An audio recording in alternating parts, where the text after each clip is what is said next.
The C112's history is no accident.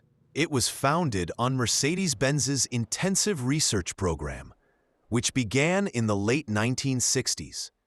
This was when a series of experimental C111 prototypes were developed, used to test new engines and aerodynamics. The first C111 in 1969 had a 3-rotor Wankel engine, followed a year later by a 4-rotor unit, which allowed it to reach 290 kilometers per hour, 180 miles per hour.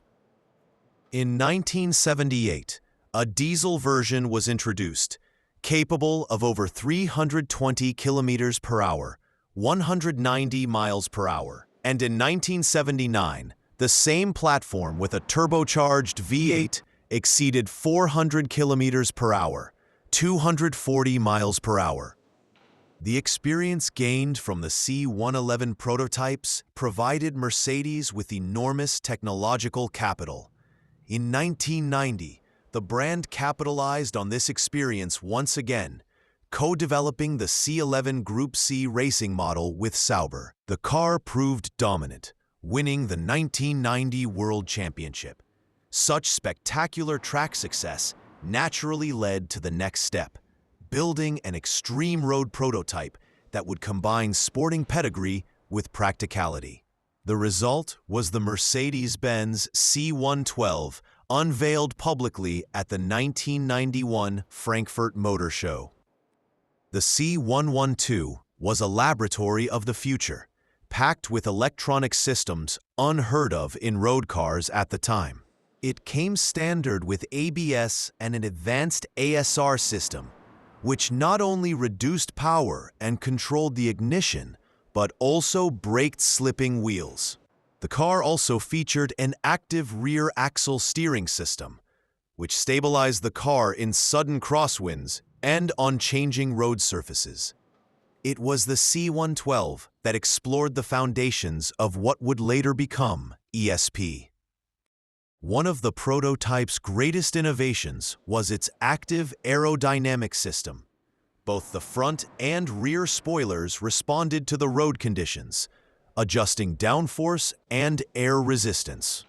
The rear spoiler remained low at low speeds, but at 95 kilometers per hour, 59 miles per hour, it raised in a fraction of a second.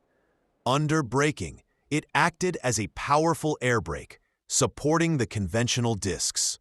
Mercedes calculated that the C112 could stop from a speed of 305 kilometers per hour, 198 miles per hour, in just 100 meters, an impressive feat even by modern standards. The most important technological premiere in the C112 was the active body control system, Mercedes' first such advanced active suspension design. Unlike the hydraulic systems known from Citroën, the ABC design combined springs, hydraulic systems, and a suite of sensors with a central control computer. The result was virtually no body roll during acceleration, braking, and cornering. The car remained perfectly stable regardless of load, as if defying the laws of physics.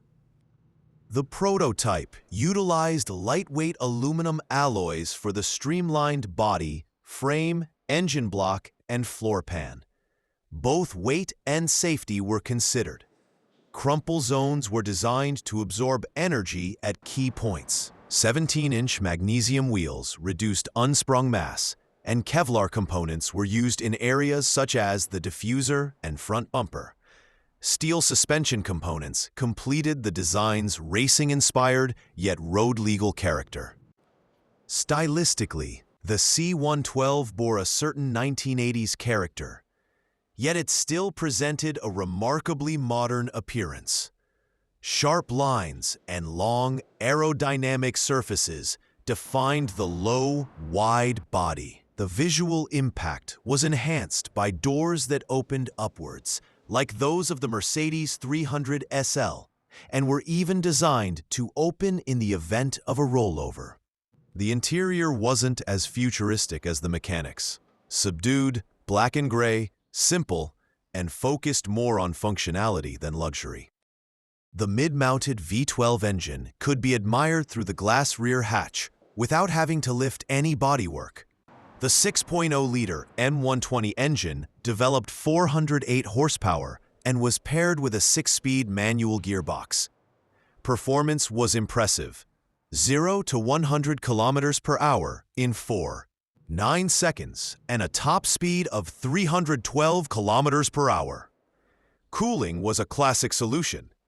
Air was supplied to the engine and rear brakes through side intakes, and the front discs were cooled by a vent in the bumper. Not very impressive from today's perspective, but in 1991, it was perfectly adequate. Interestingly, despite its prototype nature, the C112 generated enormous interest from potential customers. Sauber's factory in Switzerland was willing to undertake small-scale hand-built production, and Mercedes secured around 700 orders. Many buyers had already paid deposits, some reaching as much as 1.5 million marks. Ultimately, however, the company deemed the project too complex and expensive to bring to market, and the company's priorities shifted to other segments.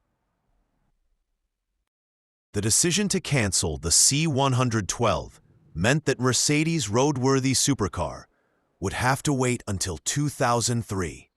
That's when the SLR McLaren debuted, continuing the C112's spirit: advanced aerodynamics, active safety systems, and the incorporation of racing know-how. Although the C112 remained a one-off, its role in Mercedes' technological development was immense.